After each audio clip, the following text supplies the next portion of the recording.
Our first guest today does see the light for sure. He is Vermont's independent Senator Bernie Sanders and a member of the Budget Committee. You voted no on both of these bills today, Bernie. Is the reason as obvious as I think it is? Well, I hope it is. I voted against the Republican proposal because what the Republicans want to do is balance the budget on the backs of some of the most vulnerable people in this country, people who are sick, people who are elderly, people who will go cold in the wintertime.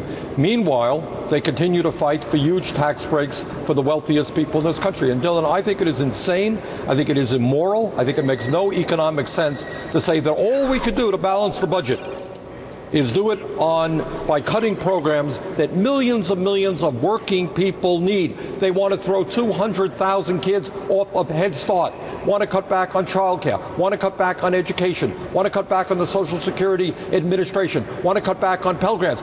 But God forbid we ask the wealthiest people in this country, who are getting much wealthier, who are paying the lowest effective tax rates in modern history, who have received hundreds of billions of dollars in tax breaks, to pay one nickel in shared sacrifice to move us toward a balanced budget. That is beyond anything the Republicans can dream of. And I think, I'm sorry. No.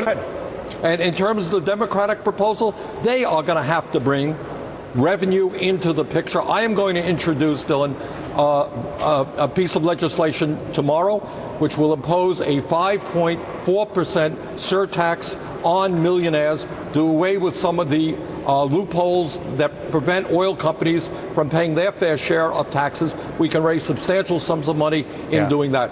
You and I both know that we have a core problem in this country, which is high unemployment and a screwed up housing market at the root of a complete collapse in revenue that you're seeing in the municipal level. City mayors like the mayor of Oakland tell me, listen, I can't print money, I just have to fire cops.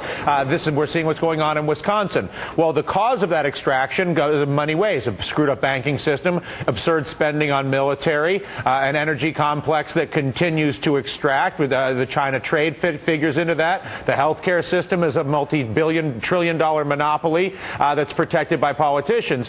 Why are the American people forced to these debates over crumbs that affect the least politically represented and most vulnerable, as opposed to seeing the politicians address even one of the trillion-dollar problems? At this point, I don't care which one it is.